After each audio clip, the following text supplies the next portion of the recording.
bienvenue sur le journal de la formation pro.com, le premier réseau social de la formation professionnelle. Notre objectif, vous expliquer les différents dispositifs de la formation professionnelle. Aujourd'hui, nous avons choisi de vous parler du congé individuel de formation, plus communément appelé le CIF. Chaque année, plusieurs milliers de salariés choisissent ce dispositif de formation professionnelle, soit pour augmenter leur qualification professionnelle en décrochant un diplôme, soit pour se reconvertir, changer de métier. L'équipe du journal laformationpro.com a choisi de suivre Andrei, barman, chef de rang à Paris, qui a choisi ce dispositif pour se spécialiser dans le commerce international. Première étape, choisir sa formation. Andrei a choisi l'Institut supérieur de gestion de Paris. Bonjour, donc je cherche une formation de 3e cycle qui va me permettre d'avoir un diplôme Master 2, sachant que j'ai déjà un diplôme de 5 ans d'études supérieures en Russie. Oui, et vous cherchez dans quel domaine exactement? Dans le commerce international. D'accord. Nous on propose un cycle de management spécialisé qui débouche donc sur le diplôme de l'école qui vient d'obtenir le grade de master. Alors, vous avez, en fait, ça se construit de la manière suivante. Vous avez 8 mois de tronc commun. Ensuite, vous avez 2 mois de spécialisation vraiment poussée sur le domaine que vous avez choisi. Et après, on vous demande de valider un stage soit en France, soit à l'étranger. D'accord. Et je me suis renseigné sur Internet aussi qu'on peut financer une formation dans le cadre de CIF, par FONGECIF. Donc est-ce que ça serait possible avec cette formation? Vous êtes salarié ou pas? Je suis salarié, oui. D'accord, depuis combien de temps? Depuis 7 ans. Oui, donc a priori, ça ne devrait pas poser de problème. Je pense que vous devez être éligible au CIF, mais il faut vous renseigner auprès du FONGECIF sur vos droits.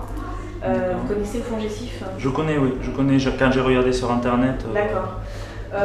Donc il faut aller au FONGECIF, vous renseigner sur vos droits et prendre un dossier, si vous êtes éligible au congé individuel de formation, prendre un dossier pour faire une demande de financement. Après ce premier entretien à l'ISG, Andrei sait qu'il va pouvoir suivre cette formation. Reste à trouver le financement. Direction, le FONGECIF de Paris, où il va remplir un dossier.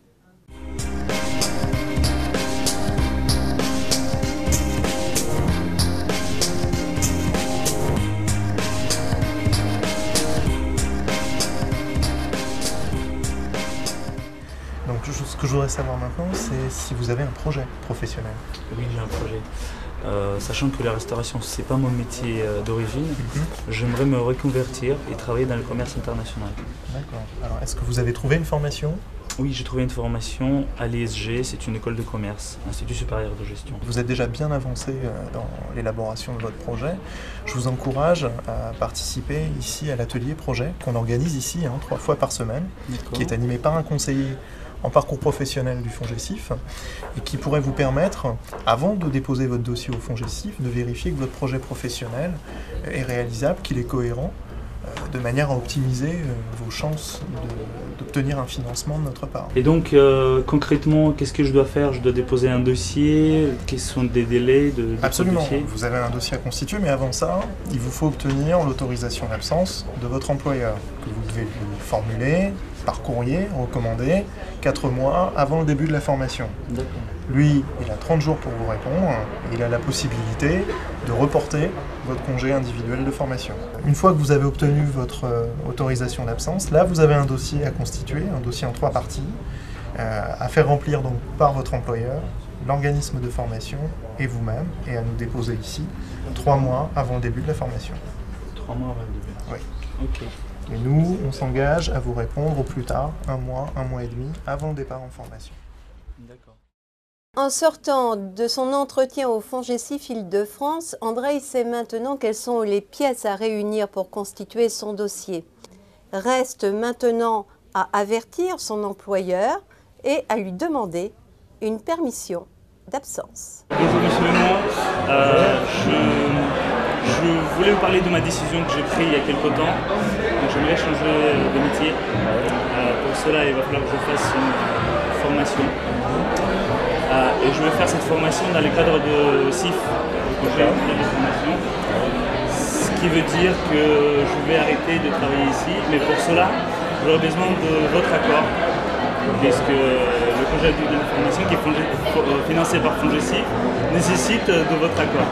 Ok, d'accord. Donc sur le principe, bien sûr, on va être d'accord, hein, parce que le principe d'une société, c'est effectivement d'aider ses salariés, enfin surtout ceux avec qui on a des bons rapports, mais en même temps tous les autres aussi, qui ont beaucoup travaillé pour le lieu comme vous, c'est d'accepter évidemment et de vous aider à mettre en place des formations qui vont vous permettre d'évoluer dans la vie.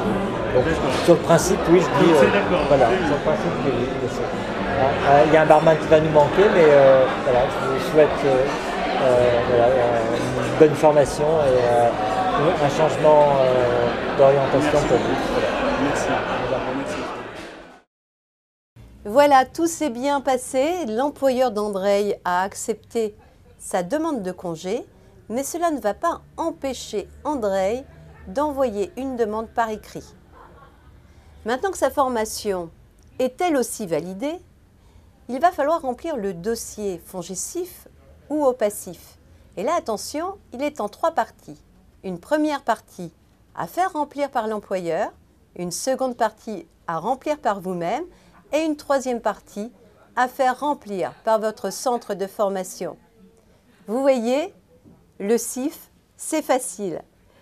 Il faut trouver tout d'abord une formation qui correspond à votre projet, vous informer auprès de l'OPACIF dont vous dépendez, demander une autorisation d'absence à votre employeur et enfin déposer votre dossier de demande de financement à l'OPACIF.